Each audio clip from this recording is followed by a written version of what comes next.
Live షోకి తిరిగి స్వాగతం. అతిథుల పరిచయం. శ్రీ మల్రెడ్డి రంగారెడ్డి గారు, కాంగ్రెస్ పార్టీ సీనియర్ నేత, 2 సార్లు శాసనసభకు ఎన్నికైనటువంటి నగర ప్రముఖులు, హైదరాబాద్ రంగారెడ్డి జిల్లాలకు సంబంధించిన ప్రముఖులు. శ్రీ బీసీ గోవిందరెడ్డి గారు, వైఎస్ఆర్ కాంగ్రెస్ పార్టీ సీనియర్ నేత, శాసన మండలి సభ్యులు, గతంలో శాసనసభకు కూడా ప్రాతినిధ్యం వహించారు. శ్రీ తాడూరు శ్రీనివాస్ గారు, టీఆర్ఎస్ సీనియర్ నేత. శ్రీ రఘునందన్ గారు, భారతీయ జనతా పార్టీ సీనియర్ నేత, ఆ పార్టీ అధికార ప్రతినిధి, వారు కూడా మనతో చర్చలో పాల్గొంటారు. ఇక పటాన్చెరు ఎమ్మెల్యే మహీపాల్ రెడ్డి కేసు బహుశా దేశ రాజకీయాల్లోకే ఒక కొత్త సంప్రదాయానికి దారితీస్తుందా? మరి ఈ అనుభవం 2 ఏళ్ల శిక్ష పడిన వాళ్ళందరికీ అనర్హత వేటివేయాలని సుప్రీంకోర్టు గతంలో ఇచ్చిన తీర్పు ప్రభావం, దాంట్లో ఆ తీర్పులో కూడా లొసుగులు ఉన్నాయని అప్పట్లో కేంద్రం ప్రభుత్వం మన్మోహన్ సింగ్ నాయకత్వంలో ప్రభుత్వం ఆర్డినెన్స్ తీసుకురాకపోగా రాహుల్ గాంధీ తొందరపడి ఆ ఆర్డినెన్స్ కాపీని చించివేయటం, దాంతో అది అమల్లోకి రాకపోవడం జరిగింది. ఫలితంగా లాలూ ప్రసాద్ యాదవ్ అనర్హత వేటు పడింది, ఆయనపై అనర్హత వేటు పడింది. ఆ తర్వాత జయలలిత గారి మీద అనర్హత వేటు పడింది. అయితే ఆ సెక్షను సుప్రీంకోర్టులోనే కొట్టివేయడంతో మళ్ళీ ఆమె వెంటనే పోటీ చేసి గెలిచారు. మరి అంటే అలాంటప్పుడు ఈ 2 ఏళ్ల శిక్షకి అప్పీళ్లకు అవకాశాలు ఉన్నప్పుడు 2 ఏళ్ల శిక్ష పడిన వెంటనే అనర్హత వేటు వేయాలన్న సుప్రీంకోర్టు తీర్పులో లొసుగులు ఉన్నట్లా, లేక ఇప్పుడు మహీపాల్ రెడ్డి కేసులో కూడా సస్పెన్షన్ పిటిషన్ వేశారని చెప్తున్నారు. సస్పెన్షన్ పిటిషన్ వేశారు. అయితే ఆ పిటిషన్పై నిర్ణయం వచ్చిందో రాలేదో ఇంకా పూర్తి సమాచారం లేదు. కానీ బట్ ఇప్పుడు అది స్పీకర్ దాన్ని ఆమోదించి డిస్క్వాలిఫై చేయాల్సిన పరిస్థితి ఏర్పడింది. డిస్క్వాలిఫై చేస్తారా చేయరా దాన్ని పెండింగ్లో పెట్టారని ఇప్పటికే తలసాని శ్రీనివాసరావు కేసు కానీ కొన్ని అనర్హత పిటిషన్లపై కానీ స్పీకర్ మధుసూదనాచారి గారి నిర్ణయం తీసుకోలేదు. మరి దీనిపై కూడా నిర్ణయం తీసుకోకుండా ఉన్నారంటూ బీజేపీ నేత రఘునందన్ కోర్టుకు వెళ్ళడం, ఇదంతా కూడా దేశ రాజకీయాలకు సంబంధించి, దేశంలో ప్రజాప్రతినిధులకు సంబంధించి కొత్త మలుపు తిరిగే అవకాశం ఈ కేసు చెబుతోంది. దీనిపై ముందుగా తాడూరు శ్రీనివాస్ గారు టీఆర్ఎస్ పక్షాన వారి వాదన ఏంటో విందాం. శ్రీనివాస్ గారు చెప్పండి, ఇప్పుడు మీరు కూడా లాయర్ కదా, ఈ కేసులో ఇది చాలా టెక్నికల్గా కూడా చూస్తే చాలా ఇంట్రెస్టింగ్ కేసు. ఇప్పుడు ఇది స్పీకర్ గారి పరివికి వెళ్ళనట్లా డిస్క్వాలిఫై చేయిస్తారా చేయరా? డిస్క్వాలిఫై చేయకుండా మరి రాజీనామా ఆమోదం లేకుండా చేయనట్లుగా ఎంతకాలం ఇక్కడ ఉంచే అవకాశం ఉంటుంది? దీన్ని ఎట్లా టీఆర్ఎస్ ఫేస్ చేయబోతోంది? సార్, ఇది ఫస్ట్ కేసు ఏంటంటే, మనం ఒక కార్మిక నాయకుడిగా మహీపాల్ రెడ్డి గారు ఒక రాజకీయ నాయకుడు, పబ్లిక్ ఇంట్రెస్ట్లో కార్మిక నాయకుడు కూడా, ఒక కార్మికుడికి జరిగినటువంటి అన్యాయాన్ని ఆ కంపెనీ యాజమాన్యంతో మాట్లాడడానికి వెళ్ళినప్పుడు జరిగినటువంటి ఘర్షణ కేసు ఇది. సో నిజంగా కూడా మొత్తానికి నేను లాయర్ కాదు మహీపాల్ రెడ్డి గారికి, లేదా ఇది కాదు, తెలిసినటువంటి ఇన్ఫర్మేషన్ మీరు చెప్పినటువంటి టెక్నికాలిటీ మీద నేను మాట్లాడాల్సి వస్తే, ఈరోజు ఆ యాజమాన్యాన్ని ఒక కంపెనీలో వర్కర్లు అది కాదు కదా, చెప్తాను మీకు ఇక్కడ case merits of the case issue కాదు, ఆ ఇష్యూ దాటిపోయి అతనికి 2.5 ఏళ్ళు శిక్ష పడింది. సో ఆటోమేటిక్ గా 2 ఏళ్ళు శిక్ష పడితే డిస్క్వాలిఫై అవ్వాలనేది రూల్. దాన్ని చెప్పే ముందు అది చెప్పే ముందు ఒక్కటి మీ దృష్టికి కూడా తీసుకురావాలి కదా. ఒక కార్మికుడు చనిపోయినాడు, అది ఇన్ను అవుట్ ఏదైతే మనకు రిజిస్టర్లో సంతకాలు ఉంటాయో, ఇన్ను సంతకం ఉండి డ్యూటీ అయిపోయిన తర్వాత అవుట్ సంతకం లేదు, ఆ కార్మికుడు బయట ఎలా చనిపోయినాడు అంటే ఈ కార్మిక నాయకుడికి ఆ కంపెనీలో ఉన్నటువంటి ఆ సమస్యల్ని పట్టించుకుంటున్నటువంటి తత్వం ఉన్నటువంటి కార్మికుడు. మరి ఆయన బయటికి వెళ్ళేటటువంటి సంతకం పెట్టకుండా బయటికి వెళ్ళినప్పుడు యాజమాన్యాన్ని ప్రశ్నించడానికి ఈ కార్మిక నాయకుడు వెళ్ళినారు. కొంత అమౌంట్ చనిపోయినప్పుడు ఎక్స్గ్రేషియా ఇచ్చిన తర్వాత ఇంకా ఇవ్వాల్సింది ఉండింది. ఇది మాట్లాడడానికి వెళ్ళినప్పుడు రఘునందన్ గారు కూడా ఎన్నో విషయాలలో వెళ్తూ ఉంటారు. వారు నాకు తెలిసిన కాడికి చాలా కంపెనీకి లాయర్స్ ఉన్నాడు. మరి ఆ తర్వాత ఆయన కూడా ఎన్నో గ్రీవెన్సెస్ ని అడ్రస్ చేయడానికి వెళ్తా ఉంటారు. చాలా అంటే ఉన్న పలంగా ఎక్కడన్నా అన్యాయం జరిగిందంటే ఎందుకంటున్నా అంటే ఇది క్రిమినల్ కేసు కాదు, క్రిమినల్ ఇంటిమిడేషన్ ఏదో ఈయనకు ఎవరినో చంపడానికో లేకపోతే ఇటువంటి వాటికో పోయింది కాదు. నిత్య జీవనంలో ఇప్పుడు మా మీద రైల్వే కేసులు ఉన్నాయి తెలంగాణ. నేను చెప్పేది అండి, లోయర్ కోర్టు మున్సిపల్ మేజిస్ట్రేట్ కోర్టులో వారికి శిక్ష పడింది, సెంటెన్స్ సస్పెన్షన్ లో పెట్టుకున్నాం, తర్వాత అప్పీల్ కు పోయినాం సంగారెడ్డి కోర్టులో, ఇట్స్ పెండింగ్ ట్రయల్ అక్కడ జరుగుతా ఉంది. అక్కడ జరిగిన తర్వాత ఏదన్నా ఉంటే హైకోర్టుకి వెళ్తారు. అప్పీలేట్ మీకు తెలుసు సుప్రీంకోర్టు దాకా మనకు వెసులుబాటు ఉంది. పోయిన తర్వాత అల్టిమేట్ కోర్టు శిక్ష ఇచ్చిన తర్వాత ఏదన్నా ఉంటే చూద్దాం. ఈరోజు సంజయ్ దత్ లాంటి వారు కన్విక్టెడ్ అయిపోయిన తర్వాత కూడా ఏ రకంగా వారి ప్రభుత్వం మరి బయటకు తీసుకొచ్చి మొత్తం 2.5 ఏళ్లకే సేమ్ కో అక్యూజ్డ్ని సంజయ్ దత్ దాంట్లో ఈయనకేమో విఐపి అని చెప్పి సెలబ్రిటీ అని చెప్పి ఈరోజు మొత్తం శిక్ష రద్దు చేసి రేపు February 27కి మొత్తం బయటకు వెళ్తున్నాడు. ఇదేది proved and established convicted person. So మరి అదే కేసులో కోఅక్యూజ్డ్ గా ఉన్న ఖాజీకి మాత్రం ఆయన పిటిషన్ పెట్టుకుంటే దాన్ని కన్సిడర్ చేయట్లేదు. ఆ రకంగా ప్రభుత్వాలు ఉన్నటువంటి ఆ పార్టీ నాయకులు మరి ఏం చెప్తారో చూద్దాం. మరి వారు కూడా చెప్పిన తర్వాత మనం. ఓకే, రఘునందన్ గారు మీరే పిటిషన్ వేశారు హైకోర్టులో. ఎట్లా గ్రౌండ్స్ ఆఫ్ ది మెరిట్ ఏంటి, ఎట్లా మీరు ఇది ఆ కేసు సస్పెన్షన్ పిటిషన్ పెండింగ్ లో ఉంది కదా అంటున్నారు వారు? శ్రీనివాస్ గారు కావాలని తెలిసి ఇష్యూని పక్కదారి పట్టిస్తున్నట్టు కనబడతాం. 10th July 2013 రోజు భారత సర్వోన్నత న్యాయస్థానం సుప్రీంకోర్టు ఒక జడ్జిమెంట్ ఇచ్చింది. భారతదేశంలో ఏ ప్రజాప్రతినిధి అయినా సెక్షన్ 8 subclass 4 ప్రకారం ప్రజాప్రాతినిధ్య చట్టం 1951 ప్రకారం గతంలో ఏముండే అంటే శిక్ష పడ్డ తర్వాత మాట్లాడతారా? ఒక్క నిమిషం అటు పంపించండి. ఓకే చెప్పండి, మీరు చెప్పండి రఘునందన్ గారు. సెక్షన్ 8 subclass 4 ప్రకారం ప్రకారము సుప్రీంకోర్టు ఏం చెప్పిందంటే గతంలో శిక్ష పడ్డ తర్వాత అప్పీల్ పైకి వేసుకుంటే అప్పీల్ వేసుకున్నటువంటి వాళ్ళందరి విషయం లోపల కూడా అప్పీల్ డిస్పోజ్ అయ్యేంత వరకు దాకా వారిని సభ్యులుగా కొనసాగించాలనేది గతంలో సెక్షన్ 8 subclass 4లో భారత ప్రజాప్రతినిధ్య చట్టం ప్రకారం అవకాశం ఉండేది. సుప్రీంకోర్టులో దాంట్లో ఎలాబొరేటెడ్ గా డిస్కషన్ జరిగినప్పుడు lily Thomas versus union of India అనేటువంటి కేసు లోపల సుప్రీంకోర్టు చెప్పింది ఏంటంటే అట్లాంటి చట్టం ఉండడమే తప్పు, ఇట్ ఈస్ అన్కాన్స్టిట్యూషనల్ అంది. సెక్షన్ 8 subclass 4ని అన్కాన్స్టిట్యూషనల్ అని చెప్తూ సుప్రీంకోర్టు ఆ చట్టాన్ని కొట్టేసింది. కొట్టేసిన తర్వాత మళ్ళీ ఒక సందేహం వచ్చి అడ్వకేట్స్ అందరు ఆర్గ్యుమెంట్స్ అడిగితే గతంలో శిక్ష పడే అప్పీల్లో పెండింగ్ లో ఉన్న వాళ్ళకి ఇది వర్తించదు, ఈ రోజు తర్వాత శిక్ష పడిన వాళ్ళందరికీ కూడా ఇది వర్తిస్తుంది అని చెప్పి సుప్రీంకోర్టు చెప్పడం జరిగింది. దాని ప్రకారం మసూద్ రషీద్ గారు అనేటువంటి రాజ్యసభ సభ్యులు కాంగ్రెస్ పార్టీకి సంబంధించిన వారు మొట్టమొదటిసారిగా ఈ జడ్జిమెంట్ జూలైలో వస్తే సెప్టెంబర్ 2013లో MBBS సీట్ల కుంభకోణం లోపల రషీద్ మసూద్ గారని ఉత్తరప్రదేశ్ కి సంబంధించిన ఒక రాజ్యసభ సభ్యులు మొదటిసారి సెప్టెంబర్ 2013 లోపల అనర్హత వేటు పడింది. అక్కడి నుంచి ప్రారంభించబడి జూన్ 2015 వరకు ఇప్పటి వరకు భారతదేశంలో Bharatiya Janata party, Congress, AIDMK, DMK ఇట్లా చెప్పుకుంటూ వస్తే RJD, లల్లు ప్రసాద్ యాదవ్ వరకు లోక్సభ, రాజ్యసభ ముఖ్యమంత్రులు, మాజీ ముఖ్యమంత్రులు ఇట్లా చాలా మంది కూడా శిక్ష పడిన వాళ్ళకి అనర్హత వేటు వేస్తూ వచ్చారు. అట్లాగే ఇక్కడ కూడా తొలి తెలంగాణ లోపల మా పటాన్చెరు శాసనసభ్యులు గారికి సంగారెడ్డిలో ఉన్న ఒక మున్సిఫ్ కోర్టు 2.5 సంవత్సరాల జైలు శిక్ష విధించింది కాబట్టి డిస్క్వాలిఫై చేయాల్సింది ఉండే, చేస్తలేరు. వారం రోజులలోనే డిస్క్వాలిఫై చేస్తూ స్పీకర్ గారి కార్యాలయం నోటిఫికేషన్ జారీ చేయాలి, జరగలేదు కాబట్టి సుప్రీంకోర్టు ఉత్తర్వులకు భిన్నంగా ఉంది, దీన్ని గమనంలోకి తీసుకోండి అని చెప్పి 21 డిసెంబర్ 2015 రోజు నేను రాతపూర్వకమైనటువంటి కంప్లైంట్ ను ఎన్నికల కమిషన్ కి ఇచ్చాను. ఎందుకంటే 10th డిసెంబర్ 2015 రోజు వరకు శిక్ష పడింది. నేను 11 రోజులు వెయిట్ చేసి 21st డిసెంబర్ రోజు జడ్జిమెంట్ కాపీని supreme court judgement copy. Mahipal Reddy గారు కూడా లైన్ లో ఉన్నారు, మీరు కంప్లీట్ చేస్తే వారితో మాట్లాడారు. రైట్, మహిపాల్ రెడ్డి గారు నమస్కారం అండి. చెప్పండి, ఏమిటి అసలు మీ కేసు? ఇప్పుడు మిమ్మల్ని అనర్హత వేటు వేసే పరిస్థితి దాకా వచ్చిందా, రాలేదా? మరి వస్తే స్పీకర్ గారి దగ్గర పెండింగ్ లో ఉందా? ఏమిటి తాజా పరిస్థితి? ఒక రకంగా దేశ రాజకీయాల్లో ప్రజాప్రతినిధులకు సంబంధించినటువంటి ఒక మలుపు తిరిగేటువంటి కేసు లాగా కనపడుతోంది మీ కేసు.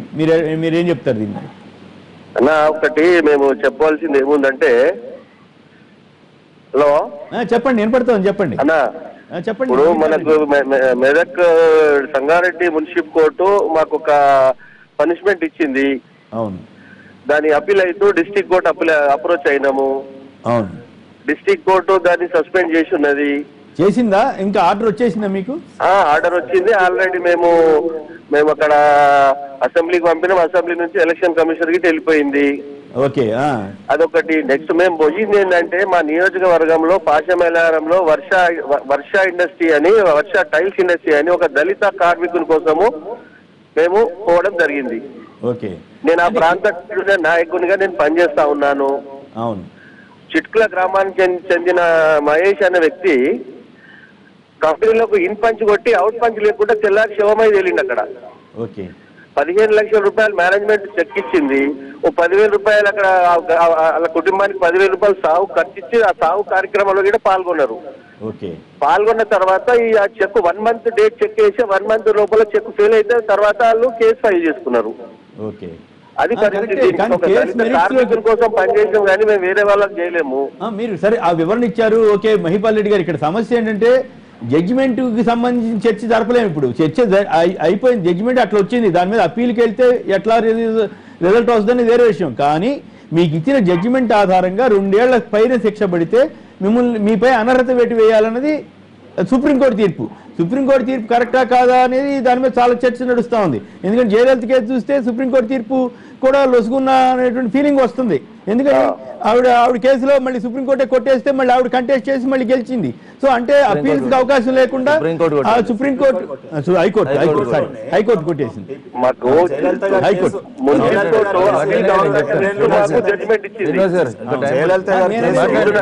ఏంటంటే ఇప్పుడు 2 ఏళ్లు పడంగానే ఒక కింద కోర్టులోనే శిక్ష పడంగానే అనర్హత వేటు వేస్తే మరి అపీల్స్ కి ఉన్నటువంటి విలువ ఏమిటి అనే ప్రశ్న కూడా వస్తుంది కదా. మనం ఇప్పుడు వారు చెప్పిన ఒకటే ఏంటంటే లోయర్ కోర్టులో శిక్ష పడిన తర్వాత మేము సెంటెన్స్ సస్పెన్షన్ కు ఒక పిటిషన్ పెట్టుకుంటాం. సెషన్ కోర్టులో మళ్ళీ బెయిల్ మీద మళ్ళీ నడుస్తుంది.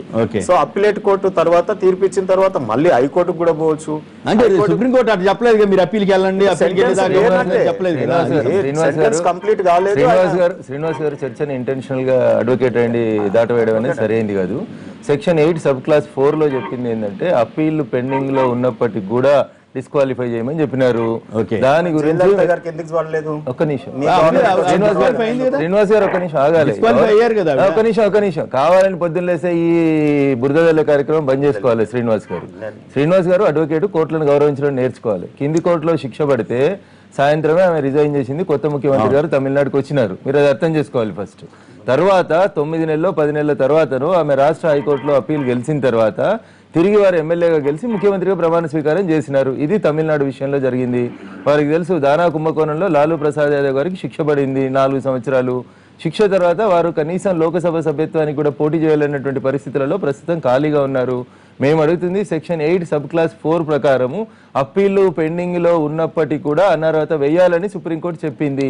దాన్ని ఎందుకు ఇంప్లిమెంట్ చేయట్లేదు అని అడుగుతా ఉన్నాం. అది వ్యక్తుల మీద పోరాటం కాదు, వ్యవస్థలో ఉన్నటువంటి సెక్షన్ 8 సబ్ క్లాస్ 4 కాన్స్టిట్యూషన్ తేడా ఉంటే కేంద్రం దాని మీద చెప్పనియండి. వారే అడుగుతున్నారు కదా కోర్టులు ఏం చేస్తున్నాయి అంటే కోర్టులు ఏం చేస్తారు శ్రీనివాస్ గారు నోటీసు అసెంబ్లీ కార్యదర్శికి పోవాలా, ఎన్నికల కమిషన్ కు పోవాలి, శ్రీనివాస్ గారు తీర్పు కాపీ అక్కడికి పోవాలి. శ్రీనివాస్ గారు మీరు హైకోర్టులో వేసిన కాపీ మాకు ఇంకా రానేలేదు. క్యాండిడేట్ కూడా మైపాల్ రెడ్డి గారు మీరు రఘునందర్ గారు నోటీస్ మీకు వచ్చిందా అండి? శ్రీనివాస్ గారు ఆగాలి. పార్టీ చేస్తారు కదా. శ్రీనివాస్ గారు ఒక మాట 10వ తారీఖు రోజు సాయంత్రం జిల్లా ఎస్పీ గారు, జిల్లా కలెక్టర్ గారు అధికారికంగా ప్రొసీడింగ్ నెంబర్ వేసి బన్వర్లాల్ గారి కార్యాలయానికి వ్యక్తినిచ్చి వ్యక్తిగత మెసెంజర్ ద్వారా పంపించినారు. It is the duty of the district officers. అది మేము కాపీ రైట్ టు ఇన్ఫర్మేషన్ కింద తీసుకున్నాము.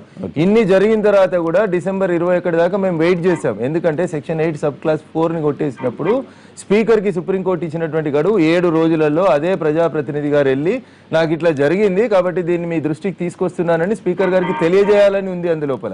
మరి తెలియజేసినారా తెలియజేయలేదా? మీరు ఎందుకు చర్య తీసుకోవాలి? శిక్ష పడినటువంటి మీరు చర్చనట్లు చేయొద్దు శ్రీనివాస్ గారు. సెంటెన్స్ చదివి వినిపిస్తాను. సుప్రీంకోర్టు ఇచ్చిన జడ్జిమెంట్ లో సంబంధిత శిక్ష పడిన గౌరవ సభ్యులే ఆ జడ్జిమెంట్ కాపీని తీసుకెళ్లి స్పీకర్ గారికి 1 వీక్ లోపల సబ్మిట్ చేయాలని ఉంది.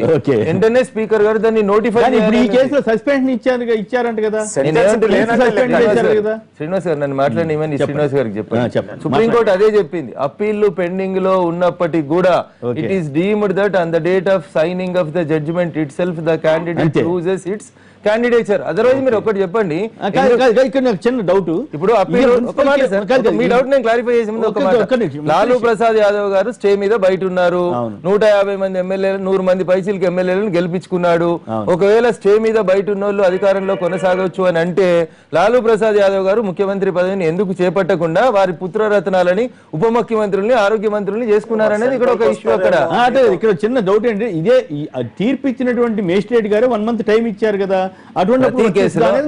ప్రతి కేసులో అజ్మల్ కసబ్ కేసు లోపల కూడా ఉరిశిక్ష విధించిన తర్వాత న్యాయస్థానం ఏం చెప్తుందంటే నాకంటే పైకోర్టులో మీరు అప్పీలు వేసుకోవడానికి మీకు 30 రోజుల సమయం ఇవ్వనైనది అనేది అజ్మల్ కసబ్ కేసులో, అఫ్జల్ గురు కేసులో, పార్లమెంట్ మీద దాడి చేసిన కేసులో కూడా కింది న్యాయస్థానాలు రాయాల్సిన మొదటి మాట ఏంటంటే మీకు నా తీర్పు నచ్చనట్లయితే 30 రోజులలో నాకంటే పైకోర్టు లోపల అప్పీలు వేసుకోవడానికి మీకు అవకాశం ఇస్తామన్నారు. అదే మైపాల్ రెడ్డి గారి విషయం లోపల కూడా మున్సిపల్ కోర్టు ఇస్తుంది. తీర్పు సస్పెండ్ కాదు అది. ఇప్పుడు మహిపాల్ రెడ్డి గారు ఇప్పుడు మాట్లాడండి. ఇప్పుడు ఆయన అంటున్నారు మీ తీర్పు సస్పెన్షన్ అయినట్లు కాదు, తీర్పు వచ్చిన మరుక్షణమే మీరు అనర్హత వేటుకి అర్హులవుతారు మీ మీద అనర్హత వేటు పడాల్సి ఉంది, స్పీకర్ గారి దగ్గర పెండింగ్ లో ఎందుకు ఉంచారనేది వారి ప్రశ్న. మీరు ఎట్లా మనం 1 వీక్ టైం లోపల మనము డిస్ట్రిక్ట్ కోర్టుకు అప్రోచ్ అయిన తర్వాత సస్పెండ్ అయింది. సస్పెండ్ ఆర్డర్ కాక మనం అసెంబ్లీ సెక్రటరీ సబ్మిట్ చేసినాం మేము. అవును, అడ్వకేట్ జనరల్ కి ఇప్పించినాం మేము. ఓకే, ఫర్దర్ గా ఏం యాక్షన్ ఉంటుంది న్యాయస్థానం మీద మాకు అపారమైన గౌరవం ఉన్నది కాబట్టి దాన్ని తప్పకుండా దాన్ని మన్నించడానికి సిద్ధంగా ఉన్నాం మేము. అచ్చా, అంటే అట్లా కాదు, ఇప్పుడు ఏజీ గారి దగ్గర నుంచి ఒపీనియన్ వచ్చిందా? వచ్చింది. ఎలక్షన్ కమిషనర్ సెక్రటరీకి వచ్చింది, సెక్రటరీ నుంచి ఎలక్షన్ కమిషన్కి వెళ్ళిపోయింది. ఏమని వచ్చిందండి ఏజీ గారి దగ్గర నుంచి? ఏజీ గారి దగ్గర నుంచి ఏమని వచ్చిందో మీకు ఏమన్నా తెలుసా? అది మనకు అది అఫీషియల్ గా వాళ్ళు సెక్రటరీ వాళ్ళు చూసుకుంటారు కదా. అంతే కాదు కదా, ఒకవేళ ఏజీ గారు కూడా ఇది అనర్హత వేటు వేయకూడదు అని ఏమన్నా ఇచ్చారా అనేది నా ప్రశ్న. అది మనము ఆర్డర్, అది మనం ఏజీ గారు ఇచ్చిన ఆర్డర్ కాబట్టి మనం ఎట్లా చూస్తాం చెప్పు. మనము తీర్పిచ్చినా ఎటువంటి ఇచ్చినా సిద్ధంగా ఉన్నాం మేము. ఓకే ఓకే, ఒక్క నిమిషం ఎమ్మెల్యే గారు లైన్ లో ఉన్నాడు, ఒక్క నిమిషం దయచేసి.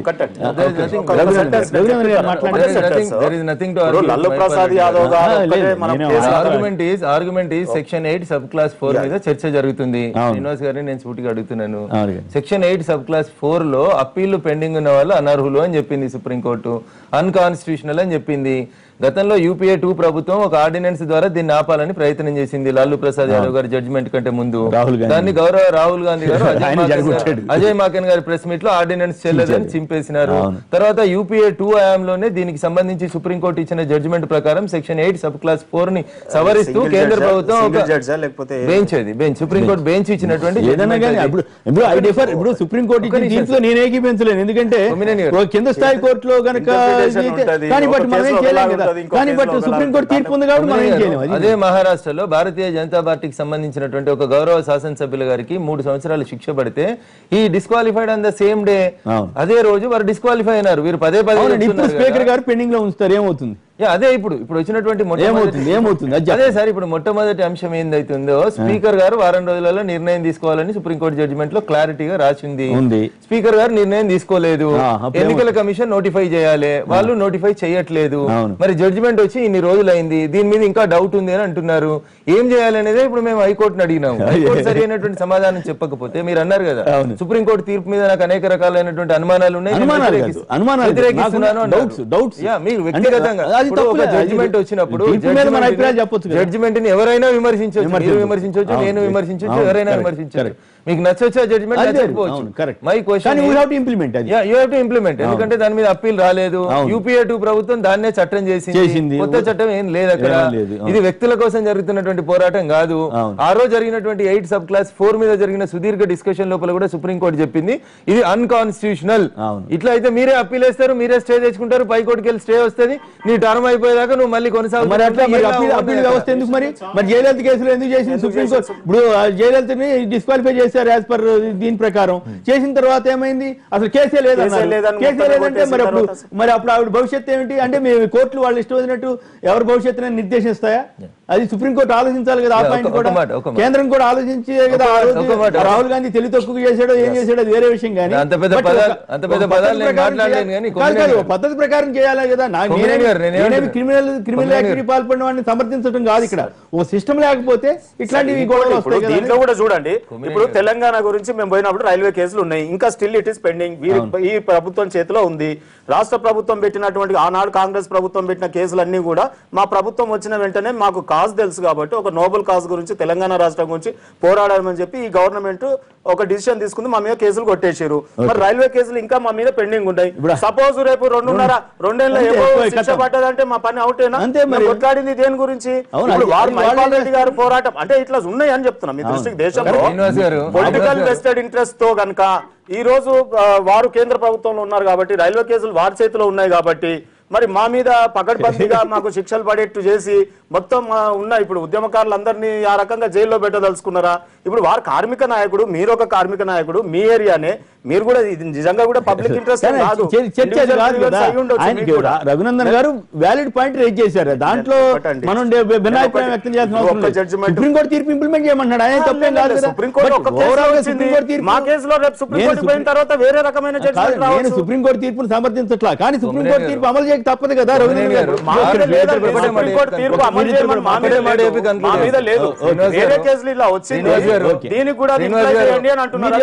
కేంద్రం చేయాల్సిన పని అడుగుతారు. శ్రీనివాస్ గారు తెలివిగా చర్చనంతా డివేట్ చేసి సంజయ్ దత్ ఎందుకు పేరోల్ మీద వస్తున్నాడు, జయలలిత కేసు ఎందుకు జడ్జిమెంట్ అయిందంటే నువ్వు అడ్వకేట్ నీకు రైట్ ఉంది, every right to appeal it. వినాలే శ్రీనివాస్ గారు, వినాలే. ఎగ్జిస్టెన్స్ లో ఉన్న చట్టాన్ని అమలు చేయమని అడుగుతున్నాము. ఇంటర్ప్రిటేషన్ మీద ఆ కోర్టులో ఆ రంగారెడ్డి గారు మీరే ఉంటారు చెప్పండి. ఇప్పుడు చట్ట ప్రకారంగా ఏదైతే జడ్జిమెంట్ వచ్చిందో జడ్జిమెంట్ను అనుగుణంగా స్పీకర్ గారు వెంటనే చర్య తీసుకోవాల్సినటువంటి అవసరం ఉంది. అలాంటి కేసులు ఇప్పుడు హైదరాబాద్లో శ్రీనివాస్ యాదవ్ కానీ పార్టీ మారినటువంటి ఎమ్మెల్యేలు కానీ ఒక పార్టీలో గెలిచి ఒక పార్టీలో ఉన్నటువంటి ఎమ్మెల్యేలు ఈరోజు మనం చూస్తున్నాం. దీన్ని పూర్తిగా మనం నిజంగా చట్టసభల్లో గతంలో కూడా సుప్రీంకోర్టులో కూడా కొన్ని రాష్ట్రాల్లో ఒక పార్టీలో గెలిచి ఒక పార్టీలోకి మారినటువంటి వాళ్ళను సస్పెండ్ చేసినటువంటి సందర్భాలు కూడా ఉన్నాయి. వాళ్ళు రాజీనామాలు చేసినటువంటి సందర్భాలు ఉన్నాయి. మనకు ఇవన్నీ కూడా ఒకవైపు కోర్టు ఈరోజు ఇచ్చినటువంటి దీన్ని బట్టి చూస్తే ప్రొలాంగ్ చేయడానికి ఇది అవకాశం ఉంది, ప్రయత్నం చేస్తున్నారు. ఇది ఎప్పటికప్పుడు క్లియర్గా అవును ఇది వచ్చింది నిజంగా విలువలకు కూడినటువంటి సబ్జెక్ట్ కాబట్టి విలువలతో వ్యక్తిగతంగా ఈరోజు మైపాల్ రెడ్డి గారిని కావచ్చు, లేకపోతే శ్రీనివాస్ యాదవ్ కావచ్చు, లేకపోతే పార్టీ మారినోళ్ళు కావచ్చు, నిజంగానే మేము రాజీనామాలు చేస్తాం, తిరిగి ప్రజల్లోకి వెళ్తాం అనేటువంటి ధైర్యం ఒక ప్రజాప్రతినిధులకు ఉండాల్సినటువంటి అవసరం మళ్ళీ పోటీ చేయడానికి కూడా ఉండదు. ఇందులో అయితే ఈ మైపాల్ రెడ్డి కేసులో పోటీ చేయడానికి వీల్లేదు. 2.5 సంవత్సరాలు అయింది కాబట్టి 2 సంవత్సరాలు దాటితేనే శిక్ష పడుతుంది కాబట్టి ఉంది. కాబట్టి ఇది చట్టసభలకు కూడా మీరు అన్నట్టుగా చట్టసభల్లో స్పీకర్ గారే ఇన్ని రూల్స్ అని మనం హైదరాబాద్లో తెలంగాణ అసెంబ్లీలో చూస్తున్నాం. పార్టీలు మారినారు, ఒక పార్టీలో గెలిచి ఒక పార్టీలోకి పోయినారు. నిజంగా వీళ్ళను వెంటనే అసలు స్పీకర్ గారు ధైర్యంగా ప్రజాస్వామ్యంలో ఉన్న వీళ్ళను తప్పకుండా నేరము. అసలు పార్టీ ఒక్కటి శ్రీనివాస్ గారు రైట్ శ్రీనివాస్ గారు ఒక ఎమ్మెల్యే విప్ ఉందండి. రంగనగర్ ఒక నిమిషం. కర్ణాటక హైకోర్టు ఒక ఎమ్మెల్యే గారు ముఖ్యమంత్రి గారి సమక్షంలో ఒక బహిరంగ సభ లోపల కండువా మార్చుకుంటే దాన్ని సుమోటోగా తీసుకొని బెంగళూరులో ఉన్నటువంటి హైకోర్టు ఎవరు కంప్లైంట్ చేయకుండా ఒక పార్టీ ప్రజాప్రతినిధిగా గెలిచిన ఆయన ఇంకో పార్టీ కండువా కప్పుకున్నాడు కాబట్టి ఆయనను డిస్క్వాలిఫై చేస్తున్నామని మన పక్కనే ఉన్నటువంటి బెంగళూరు హైకోర్టు తీర్పు ఇచ్చింది. మరి ఒక జడ్జి ఒక రకంగా తీర్పు ఎందుకు ఇచ్చినాడు, ఇంకొక జడ్జి ఒక రకంగా ఎందుకు ఇచ్చినాడు అంటే కోర్టుల్ని గౌరవిద్దామో వద్దా, అసలు వ్యవస్థ ఉంచుదామో సమస్య కూడా వస్తుంది. ఒక్క నిమిషం వారు కూడా మాట్లాడండి. గోవింద్ రెడ్డి గారు మీరేమంటారు? అది ఖచ్చితంగా సార్. యాక్చువల్గా సుప్రీంకోర్టు ఇంత గట్టి నిర్ణయం తీసుకున్న తర్వాత ప్రాతినిధ్యం చట్టం కింద 8(4) కింద ఏదైతే తీసుకున్నారో అక్కడ ఎవరికైనా కూడా ఒక శిక్ష పడితే ఇమ్మీడియట్గా డిస్క్వాలిఫై అవుతున్నారు. మళ్ళీ అపీల్లో ఆయనకైనా గెలిస్తే తప్ప అని అంత ఉన్నప్పుడు ఇట్లాంటిది కూడా పార్టీ నుంచి మారేటువంటి విషయంలో ఏదైతే స్పీకర్స్ డెసిషన్ తీసుకోకన్నారో ఇది చాలా అనైతికము. ఇది నిజంగా పొలిటికల్ గా చేస్తున్నారు. ఖచ్చితంగా చర్యలు తీసుకోవాలి వాళ్ళ మీద. దీని కూడా రాజశేఖర్ రెడ్డి గారు గతంలో చేసిన అన్ని అసెంబ్లీలో మేమే బాధితులం. ఎవరు ఏమైనా కూడా మాట్లాడితే ఎట్లా తప్పు. ఇప్పుడు ఎవరు చేసినా ఎవరు మాట్లాడినా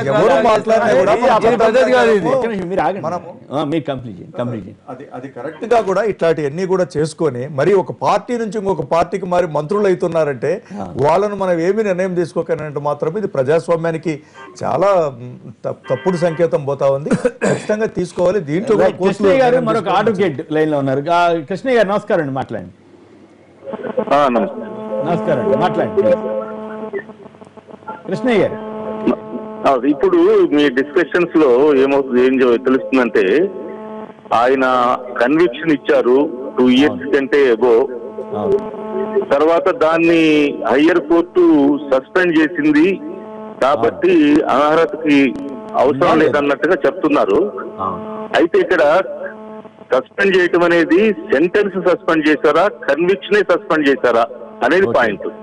ఒకవేళ సెంటెన్స్ సస్పెండ్ చేస్తే వాళ్ళకి బెయిల్ ఇస్తారు, బయట ఉంటారు, అంతేగాని కన్విక్షన్ ఎగ్జిస్టెన్స్ లో ఉంటుంది. కాబట్టి ఆ పరిస్థితుల్లో వాళ్ళు అనర్హతకి ఫేస్ చేయాల్సిందే. అదే కన్విక్షన్ కూడా సస్పెండ్ చేస్తే అప్పుడు అనర్హత అవసరం లేదు. అటువంటిది అంతకుముందు కూడా మన సిద్ధు ఎంపీ కేసులో కూడా కన్విక్షన్ ఇచ్చినప్పుడు ఎంపీ గారు వెంటనే రిజైన్ చేయడం జరిగింది. దాని తర్వాత మళ్ళీ సుప్రీంకోర్టుకి వెళ్ళి సుప్రీంకోర్టులో కన్విక్షన్ కూడా సస్పెండ్ చేయించుకొని అప్పుడు మళ్ళీ ఎలక్షన్ లో పార్టిసిపేట్ ఎలక్ట్ అయ్యారు. కాబట్టి ఇక్కడ గవర్నమెంట్ ఎంప్లాయీస్ కూడా ఒక సెంటెన్స్ సస్పెండ్ అయితే వాళ్ళు బెయిల్ బయట ఉంటారు కానీ ఉద్యోగం నుంచి వెంటనే తీసేస్తారు ఆర్టికల్ 311 కింద. తర్వాత మళ్ళీ అది అదే విధంగా కన్విక్షన్ సస్పెండ్ అయితే అప్పుడు వాళ్ళు ఉద్యోగంలో కూడా ఉండొచ్చు. అయితే మనకున్న కాన్స్టిట్యూషన్ లో కానీ సిగ్నల్ ప్రొసీజర్ లో కానీ హైకోర్టుకి కానీ అప్పీలెంట్ కోర్టుకి కానీ కన్విక్షన్ కూడా సస్పెండ్ చేసే పవర్ కూడా ఉంది. అయితే దాన్ని ఆ సెంటెన్స్ సస్పెండ్ చేయాలంటే చాలా రీజన్స్ రాసి సస్పెండ్ చేయాలి. అటువంటి ప్రొవిజన్ ఉంది కానీ ఎక్కువ కోర్టు దాన్ని ఎక్సర్సైజ్ చేయట్లేదు. కరప్షన్ కేసుల్లో వాటిల్లో కన్విక్షన్ కూడా సస్పెండ్ చేయడానికి అవకాశం ఉంటుంది వాళ్ళు ప్రయత్నం చేస్తే. చేయకపోతే మటుకు అనర్హత ఉన్నట్టే. ఓకే సార్, మహిపాల్ రెడ్డి గారు ఇప్పుడు మీ కన్విక్షన్ సస్పెన్షన్ కాకపోతే ఆటోమేటిక్ గా డిస్క్వాలిఫై అవుతారని మరొక లాయర్ అంటున్నారు, మీరేమంటారు? మహిపాల్ రెడ్డి గారికి టెక్నికల్ వాటి మీద తెలియదు కదా. మహిపాల్ రెడ్డి గారు స్వయంగా అడ్వకేట్ కాదు కదా. వారి తరఫున మీరు చెప్పండి. మహిపాల్ అన్న ఒక్క నిమిషం మీరు చెప్పండి. ఇప్పుడు నేను ఏమంటున్నా అంటే కన్విక్షన్ సస్పెన్షన్ లో ఉంది. వారు అంటున్న సమస్య కన్విక్షన్ కాదు, లో ఉంటే అది కుదరదు. కన్విక్షన్ సస్పెండ్ అయిందా లేకపోతే సెంటెన్స్ సస్పెన్షన్ లో పెట్టారా? గిది గదే తీర్పును సస్పెన్షన్ లో పెట్టారు ఒకటి. రెండో విషయం నేను ఏం చెప్తున్నా అంటే కన్విక్టెడ్ పర్సన్ కి అంటే అల్టిమేట్ అప్పీల్ ఏదైతే వెసులుబాటు చట్టం కల్పించిందో ఏ అయితే ఫోరం కు పోవచ్చో అన్ని అయిపోయిన తర్వాత ఇక కన్విక్టెడ్ అయ్యి జైలుకు పోయి రాష్ట్రపతి అధికారం ఉంది. ఆర్టికల్ 72 కింద గవర్నర్ ఐ థింక్ వారికి అధికారాలు ఉన్నాయి. ఆ తర్వాత మీకు కేంద్ర ప్రభుత్వం తీసుకోవచ్చు, రాష్ట్ర ప్రభుత్వం జీవోల ద్వారా ఈ ఎంప్లాయీస్ ఎవరైతే సస్పెండ్ అవుతారో ఏసీబీ కేసులలో దాంట్లో కానీ ఇప్పుడు ఇమ్మీడియట్ గా మనము మళ్ళీ సర్వీస్ లో తీసుకుంటున్నారు, వెంటనే బెయిల్ వచ్చిన వెంటనే తీసుకుంటున్నారు. అటువంటి కేసులు ఎన్నో since 2013 lily Thomas versus union of ఇండియాలో వచ్చిన కేసుని నాటి కాంగ్రెస్ ప్రభుత్వం గానీ నేటి ఎన్డీఏ ప్రభుత్వం గానీ ఛాలెంజ్ చేయలేదు. దానికి అనుకూలంగా నాడే ఎన్డీఏ ప్రభుత్వం ఒక చట్టాన్ని తీసుకొచ్చింది. యూపీఏ ప్రభుత్వం రిప్రజెంటేషన్ ఆఫ్ పీపుల్స్ యాక్ట్ 1951 లో సెక్షన్ 8 సబ్ క్లాస్ 4 ని తొలగించినారు. అప్పీలు పెండింగ్ లో ఉన్నప్పటికీ కూడా ప్రజాప్రతినిధులు డిస్క్వాలిఫై అని దాని అర్థము. దాన్ని ఇంప్లిమెంట్ చేయండి అని అడుగుతా ఉన్నాము. సుప్రీంకోర్టు జడ్జిమెంట్ మీద రకరకాల వ్యక్తులకు రకరకాల అభిప్రాయాలు ఉండడానికి ఆస్కారం ఉంది. మన ప్రజాస్వామ్య దేశం, దాంట్లో తప్పేం లేదు. మేము అడుగుతుంది 7 రోజులలో నిర్ణయం తీసుకోవాలని ఇచ్చినటువంటి విషయంలో స్పీకర్ గారు స్పందించలేదు. గతంలో కూడా అనర్హత వేటు విషయంలో స్పందించకపోతే 4 రోజుల క్రితం సుప్రీంకోర్టులో ఆర్గ్యుమెంట్ జరిగినప్పుడు సుప్రీంకోర్టు ఏం చెప్పిందంటే స్పీకర్ల వ్యవస్థ మీద మాకు నమ్మిక ఉంది, ఒక 2 నెలల తర్వాత ఈ కేసును వాయిదా వేస్తా ఉన్నాం, 2 నెలల్లో స్పీకర్ గారు అప్రాప్రియేట్ నిర్ణయం తీసుకుంటారని ఈ కోర్టు భావిస్తుంది అంది. ఆ 2 నెలల సమయం ఫిబ్రవరి దాకా అయిపోతుంది. ఏదైనా ఒక సమస్య కొత్తగా ముందుకు వచ్చినప్పుడు ఆ సమస్య మీద అటు న్యాయ కోవిధులు ఈ పక్షాన ఆ పక్షాన అన్ని పక్షాలలో ఆర్గ్యుమెంట్స్ అవుతాయి. ఉత్తరప్రదేశ్ కి సంబంధించినటువంటి లిల్లీ థామస్ కేసుకు సంబంధించిన విషయంలో కూడా కొమ్మినేని గారు సుదీర్ఘమైనటువంటి ఆర్గ్యుమెంట్స్ 2 years సుదీర్ఘమైన ఆరోపణల తర్వాత సుప్రీంకోర్టు బెంచ్ అభిప్రాయం చెప్పింది. మీరే ప్రజాప్రతినిధులు మీరే రాసుకొని అప్పీల్ అయిపోయేదాకా అంటే ఇప్పుడు వారు చెప్పినట్టు అప్పీల్ కావాలంటే జిల్లా కోర్టు, హైకోర్టు, సుప్రీంకోర్టు, గవర్నరు, రాష్ట్రపతి కావాలంటే ఆ సంబంధిత శిక్ష పడ్డటువంటి వారు భూమి మీద ఉండొచ్చు ఉండకపోవచ్చు కూడా అన్ని సంవత్సరాలు. అరే ఒక్క నిమిషం సార్, ఒక్క నిమిషం. అప్పీల్ వ్యవస్థ గురించి కాదు, జయలలిత గారికి శిక్ష పడడానికి 18 సంవత్సరాలు పట్టింది కొమ్మినేని గారు. అప్పటిదాకా కొన్ని సందర్భాల్లో చాలా కేసులలో అక్యూజ్డ్ ఉండరు. 2 సంవత్సరాలు 3 సంవత్సరాల తర్వాత వ్యవస్థలో ఉన్నటువంటి లోపాలు ఇటీవల ప్రజాప్రతినిధుల్ని మిమ్మల్ని కొట్టేస్తామంటే అది కరెక్టా కాదా అనేది చర్చ. ఇటీవల కాలంలో సుప్రీంకోర్టు మైపాల్ రెడ్డి గారు యాజ్ అన్ అడ్వకేట్ రఘునందన్ అన్న బాగా వాదిస్తాడని చెప్పి వీరినే పెట్టుకుంటే మనం చేసే పని ఏంది వకీలం చెప్పండి మీరు. అది వేరు.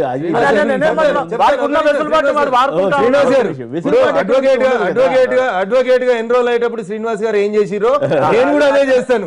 ఏ క్లయింట్ తరఫున అయితే వకాలత్ తీసుకుంటామో ఆ క్లయింట్ తరఫున వాదించడమే మా వృత్తి ధర్మం. అది సహచార న్యాయవాదిగా శ్రీనివాస్ గారికి తెలిసి ఉండాలి. ఆయన తరఫున వకాలత్ తీసుకుంటే ఏం చేస్తాం, ఈయన తీసుకుంటే ఏం చేస్తాం అంటే ఎవరి తరఫున వకాలత్ తీసుకుంటే వారి తరఫున వాదిస్తారు. Here my contention is Srinivas గారికో లేకపోతే ఇంకొకరికి వ్యతిరేకమైన ఒక కాన్స్టిట్యూషనల్ పాయింట్ కి అప్లికేషన్ వచ్చింది. రైట్, ఇప్పుడు ఇక్కడ కాంగ్రెస్ పార్టీ స్పీకర్ వ్యవస్థ తప్పు చేస్తుందని ఒక దరఖాస్తు చేసింది. మరి శ్రీనివాస్ గారు అన్నారు మీరు రాజశేఖర రెడ్డి గారు తప్పు చేసిండ్రని. మీరు కూడా ఆ రోజు కోర్టులో సవాల్ చేసిరు. మీరు మేము అందరం కలిసి స్పీకర్ తప్పు చేస్తున్నాడని కోర్టు కూడా పోయినాం. ఆ రోజు కూడా కోర్టు కొన్ని జడ్జిమెంట్స్ ఇచ్చింది. కోర్టుల తీర్పుని గౌరవిద్దాం. కోర్టు ఒక డిసిషన్ ఇచ్చింది, దాని మీద ఇంతవరకు అప్పీల్ లేదు. దాన్ని అడుగుతా ఉన్నాం, మేము ఇంప్లిమెంట్ చేయమని అడుగుతా ఉన్నాం. స్పీకర్ గారు ఎట్లా స్పందించే అవకాశం ఉంటుంది? సరే, ఇప్పుడు వారు అన్నారు అడ్వకేట్ జనరల్ గారు ఒపీనియన్ రాసినారని. ఈ రాష్ట్రం లోపల ఏం రాసి ఉంటారు? మీకు ఐడియా ఉండి ఉండాలి, ఏమైనా తెలుసా మీకు? అధికార పార్టీకి అనుకూలంగా రాసి ఉంటారని నేను అనుకుంటున్నాను. నాకు ఉన్నటువంటి అపోహ అధికార పార్టీకి అనుకూలంగానే జనరల్ గా. ఆ రోజు కూడా రాజశేఖర రెడ్డి గారు ఉన్నప్పుడు అసెంబ్లీకి ఉండేటువంటి అడ్వకేట్ గానీ అడ్వకేట్ జనరల్ గానీ లాస్ట్కు రాజశేఖర రెడ్డి గారు కూడా మా తెలంగాణ ఎమ్మెల్యేలు ఎంపీలు అందరూ అడిగితే ఒక మాట అన్నారు, అడ్వకేట్ జనరల్ అంటేనే నాకు నమ్మదగ్గోడే ఉండాలి కాబట్టి నేను నా ప్రాంతం ఆయననే పెట్టుకుంటాను, నేను తెలంగాణ పెట్టా అని చెప్పిండు.